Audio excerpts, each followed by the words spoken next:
في رد واحد بس، لو غيرتيه عناد طفلك هيبدأ ينهار من غير صراخ ومن غير عقاب ومن غير ما تحسي إنك خسرانة سيطرتك. تحبي تعرفي ليه نفس الطفل اللي بيعندك طول اليوم ممكن يسمع لحد تاني من أول مرة؟ الموضوع مش في الطفل، الموضوع في الرد. إحنا تعلمنا إنه العناد مشكلة وإنه الحل أوامر، تهديد أو إننا نكسب الجولة.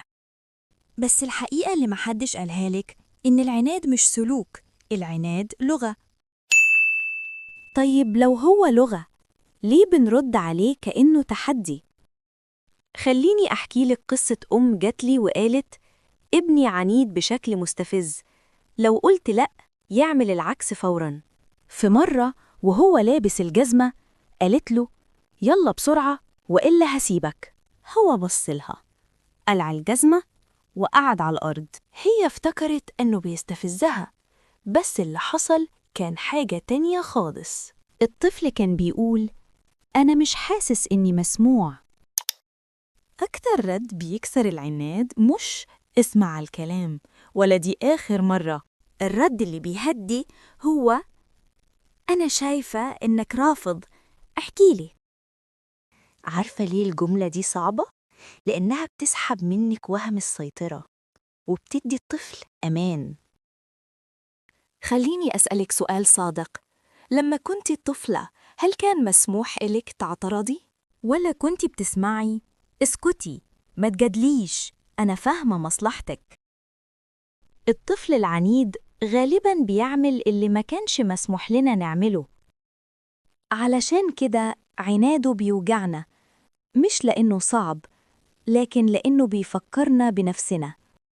الرد اللي بيفرق هو إنك تحولي الموقف من معركة إلى مساحة. بدل خلاص بقى قولي واضح إنك مش جاهز، إيه اللي مضايقك؟ مش علشان توافقي، لكن علشان تفهمي. حاسة الفرق؟ مين هنا اللي ماسك زمام العلاقة؟ أكتر خوف عند الأم لو سمعت له هيطلع على دماغي، بس اللي بيحصل العكس. الطفل اللي بيتسمع بيهدى، والطفل اللي بيتقمع بيعاند أكتر. الطاعة اللي جاية من خوف بتنهار أول ما تكبري. العناد مش علامة سوء تربية، العناد علامة إن الطفل بيحاول يحافظ على نفسه، وكل مرة بنرد عليه بعنف بنقوله مشاعرك غلط. تحبي ابنك يطيعك ولا يفهم نفسه؟ الرد الواحد اللي لو غيرتيه عناد طفلك مش هيختفي، لكنه هيتحول من صراع لحوار ومن شد لقرب. قوليلي بصراحة، أكتر موقف عناد بيستفزك من طفلك إيه؟ وبتردي عليه إزاي دلوقتي؟ اكتبيلي في الكومنتات، يمكن ردك يكون بداية تغيير حقيقي.